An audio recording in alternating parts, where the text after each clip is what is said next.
আসসালামু আলাইকুম। রাতের শীর্ষ সংবাদে স্বাগত জানাচ্ছি আমি সুমনা সুমা। উন্নয়ন অংশীদারদের কাছে $2 বিলিয়ন সহায়তা চাইলেন প্রধানমন্ত্রী। 5 লাখ নিয়োগ প্রক্রিয়া শুরু, শূন্য পদের হালনাগাদ তথ্য চেয়ে সব মন্ত্রণালয়ে চিঠি। আগামী 2 মাসেও দেশে জ্বালানি তেলের সংকট হবে না, জ্বালানি যুগ্ম সচিব।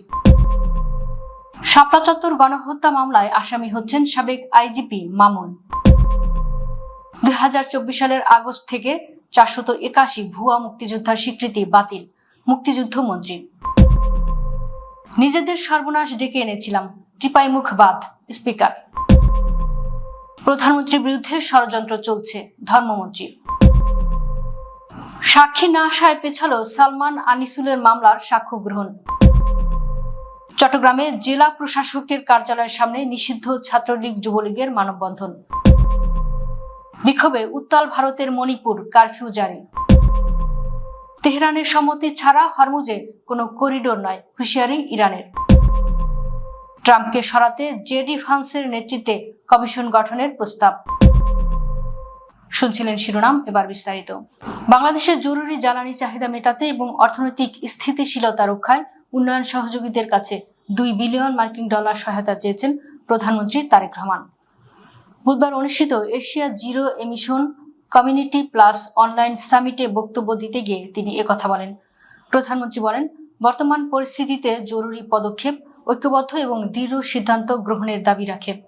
সবচেয়ে ঝুঁকিপূর্ণ দেশগুলোর জন্য জরুরি সহায়তা নিশ্চিত করা আমাদের সম্মিলিত এজেন্ডার শীর্ষে থাকা উচিত। আমরা আন্তর্জাতিক সম্প্রদায়কে এই আহ্বান দ্রুত ও ইতিবাচক সাড়া দেওয়ারও অনুরোধ জানাই। বৈশ্বিক জ্বালানি সংকটের কথা উল্লেখ করে তিনি বলেন, এই সংকট আমাদের পারস্পরিক নির্ভরতা ও দুর্বলতার বিষয়টি স্পষ্টভাবে সামনে এনেছে। কোনো দেশ এককভাবে এই চ্যালেঞ্জ মোকাবেলা করতে পারবে না। আঞ্চলিক জ্বালানি নিরাপত্তা জোরদার করা এবং সরবরাহ বিঘ্নিত হওয়ায় সমস্যা সমাধানে এশিয়ার দেশগুলোর মধ্যে সমন্বিত ও দূরদর্শী পদক্ষেপ প্রয়োজন। সরকারি চাকরিতে 5 লাখ শূন্য পদে নিয়োগ দেওয়ার প্রস্তুতি চলছে। সরকারের বিভিন্ন মন্ত্রণালয় ও বিভাগের কাছে শূন্য পদের হালনাগাদ তথ্য চেয়েছে জনপ্রশাসন মন্ত্রণালয়। সম্প্রতি সব মন্ত্রণালয়ের সিনিয়র সচিবকে চিঠি পাঠানো হয়েছে। নির্ধারিত ছক অনুযায়ী প্রতিবেদন পাঠানোর অনুরোধ জানানো হয়েছে। চিঠিতে বলা হয়েছে, সরকারের নির্বাচনী ইশতেহারের গুরুত্বপূর্ণ একটি প্রতিশ্রুতি হল স্বচ্ছতা ও দ্রুততার সঙ্গে 5 লাখ সরকারি কর্মচারী নিয়োগ। নির্বাচনী ইশতেহার অনুযায়ী মন্ত্রণালয় বা বিভাগগুলোর কর্মপরিকল্পনা এবং বাস্তবায়ন কৌশল প্রধানমন্ত্রীর কার্যালয়ে পাঠানো হয়েছে। সরকারি কর্মচারী নিয়োগ সংক্রান্ত এই ইশতেহার অনুযায়ী মন্ত্রণালয় বিভাগ থেকে প্রণীত কর্মপরিকল্পনা মোতাবেক মন্ত্রণালয় বিভাগ, অধীন দপ্তর, সংস্থা এবং মাঠ পর্যায়ে অফিসগুলোর শূন্য পদে পিএসসির মাধ্যমে পূরণযোগ্য এবং সরাসরি নিয়োগযোগ্য নিয়োগের তথ্য জানা প্রয়োজন। এদিকে আজ বুধবার সংসদে এক প্রশ্নের জবাবে প্রধানমন্ত্রী তারেক রহমান জানিয়েছেন, সরকার 5 লাখ সরকারি কর্মচারী নিয়োগের সিদ্ধান্ত নিয়েছে। দেশে জ্বালানি তেলের সরবরাহ ও মজুদ পরিস্থিতি নিয়ে আশ্বস্ত করেছেন জ্বালানি ও খনিজ সম্পদ বিভাগের যুগ্ম সচিব মনির হোসেন চৌধুরী। তিনি জানিয়েছেন, চলতি এপ্রিল মাস তো বটেই, আগামী 2 মাসেও দেশে জ্বালানি তেলের কোনো সংকট তৈরি হবে না। বুধবার সচিবালয়ে আয়োজিত এক ব্রিফিংয়ে তিনি এ তথ্য জানান। তিনি বলেন, পর্যাপ্ত মজুদ রয়েছে, ইনশাল্লাহ আগামী 2 মাসে জ্বালানির কোনো সমস্যা হবে না। ব্রিফিংয়ে তিনি উদ্ধার অভিযান ও বর্তমান মজুদ পরিস্থিতির বিস্তারিত তুলে ধরেন। যুগ্ম সচিব মনির জানান, 3 মার্চ থেকে 14 এপ্রিল পর্যন্ত সারা দেশে মোট 9,116টি অভিযান পরিচালনা করা হয়েছে। এসব অভিযানে 3,510টি মামলা দায়ের করা হয়েছে। এ সময় মোট 1,56,09,000 টাকা অর্থদণ্ড আদায় করা হয় এবং 45 জনকে কারাদণ্ড দেওয়া হয়েছে। অভিযানে বিপুল পরিমাণ অবৈধ মজুদকৃত জ্বালানি তেল উদ্ধার করা হয়েছে।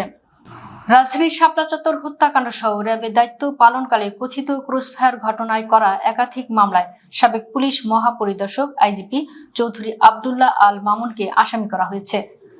বুধবার 15 এপ্রিল আন্তর্জাতিক অপরাধ ট্রাইব্যুনালের চিফ প্রসিকিউটর আমিনুল ইসলাম এ তথ্য জানান। চিফ প্রসিকিউটর বলেন, কারা আসামি হতে যাচ্ছেন তা এখনই প্রকাশ করতে পারছি না, তবে তৎকালীন আইজিপি চৌধুরী আব্দুল্লাহ আল মামুন সহ অনেক কর্মকর্তার সম্পৃক্ততা পেয়েছি।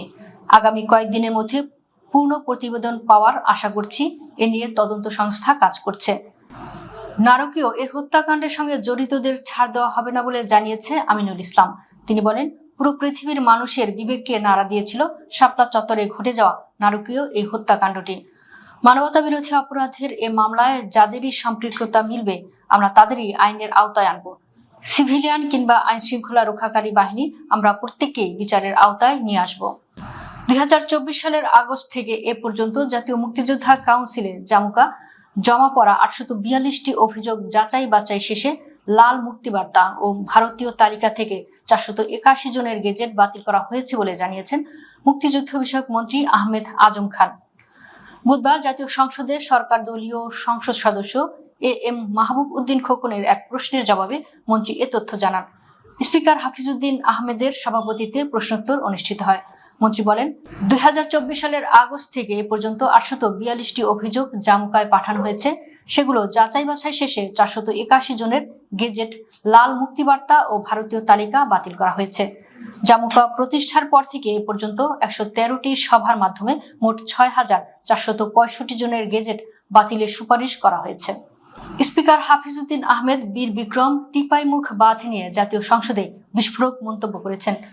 বাংলাদেশের সিলেট সীমান্তের 100 কিলোমিটার উজানে ভারতের বরাক নদীতে টিপাইমুখ বাঁধ নিয়ে জাতীয় সংসদে বিস্ফোরক মন্তব্য করেছেন স্পিকার হাফিজউদ্দিন আহমেদ বীর বিক্রম। তিনি বলেছেন, আমরাই ডেকে ডেকে নিজেদের সর্বনাশ ডেকে এনেছিলাম।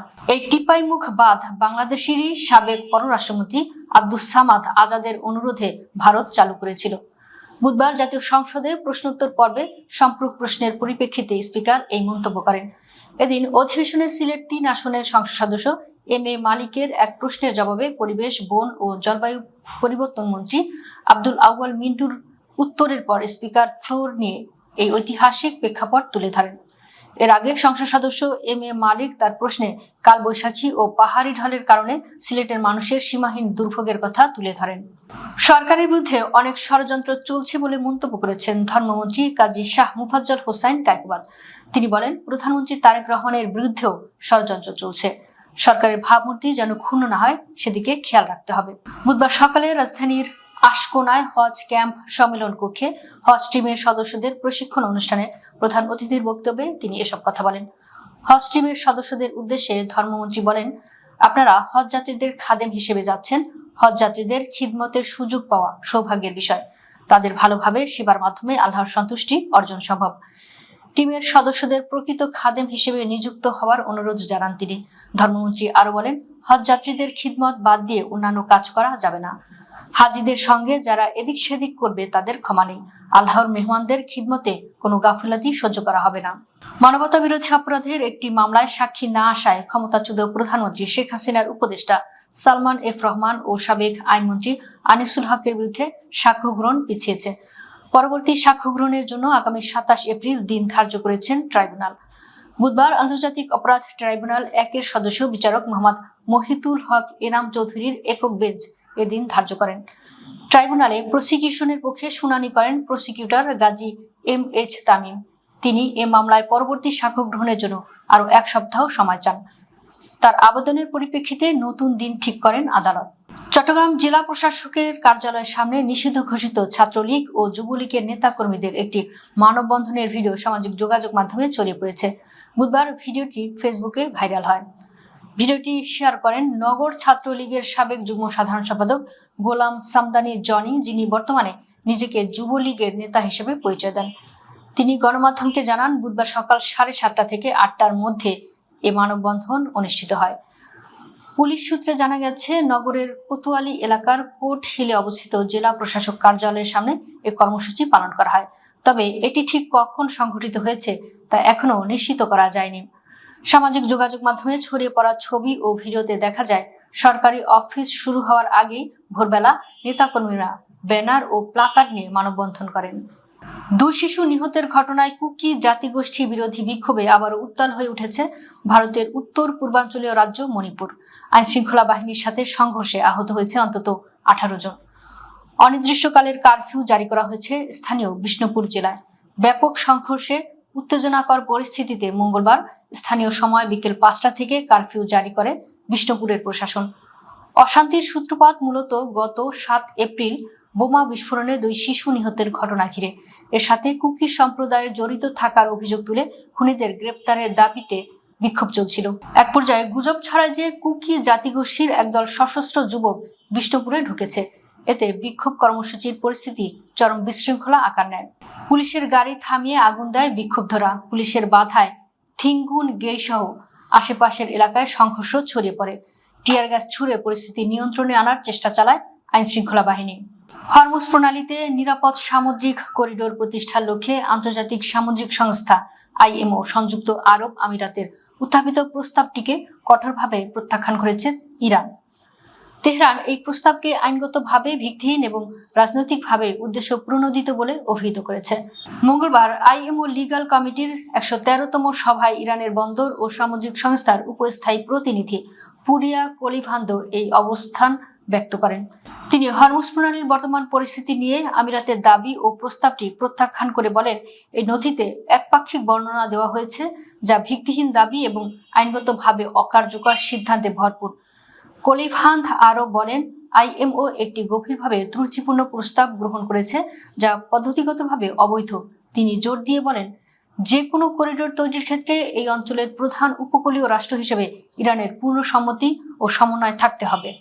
যুক্তরাষ্ট্রের প্রেসিডেন্ট ডোনাল্ড ট্রাম্পকে সংবিধানের 25তম সংশোধনীর অধীনে পদ থেকে সরিয়ে দিতে ভাইস প্রেসিডেন্ট JD ভান্সের নেতৃত্বে একটি কমিশন গঠনের প্রস্তাব দিয়েছেন হাউস ডেমোক্র্যাটরা। গত মঙ্গলবার এই প্রস্তাবটি উত্থাপন করেন হাউস জুডিশিয়াল কমিটির শীর্ষ ডেমোক্র্যাট সদস্য জেমি রাক্সেল। প্রেসিডেন্ট ট্রাম্পের সাম্প্রতিক কিছু বিতর্কিত মন্তব্য ও কর্মকাণ্ডের পর তার শারীরিক ও মানসিক সক্ষমতা নিয়ে প্রশ্ন তুলে এই পদক্ষেপ নেওয়া হয়েছে। বিশেষ করে তার দাবি না মানলে ইরানের পুরো সভ্যতা ধ্বংস করে দেওয়ার হুমকি এবং নিজেকে যিশু খ্রিস্টের সঙ্গে তুলনা করে সামাজিক যোগাযোগ মাধ্যমে পোস্ট দেওয়ার বিষয়গুলো ডেমোক্র্যাটদের এই উদ্যোগকে ত্বরান্বিত করেছে। দর্শক, ভিডিওটি শেষ পর্যন্ত দেখার জন্য আপনাকে অসংখ্য ধন্যবাদ। নিত্য নতুন ভিডিও পেতে আমাদের ইউটিউব চ্যানেলটি সাবস্ক্রাইব করুন এবং নিয়মিত নোটিফিকেশন পেতে বেল বাটনটি ক্লিক করুন। আমাদের ফেসবুক পেজটি ফলো করুন। এছাড়াও আমাদের ভিডিও লাইক, কমেন্ট ও শেয়ার করুন। আল্লাহ হাফেজ।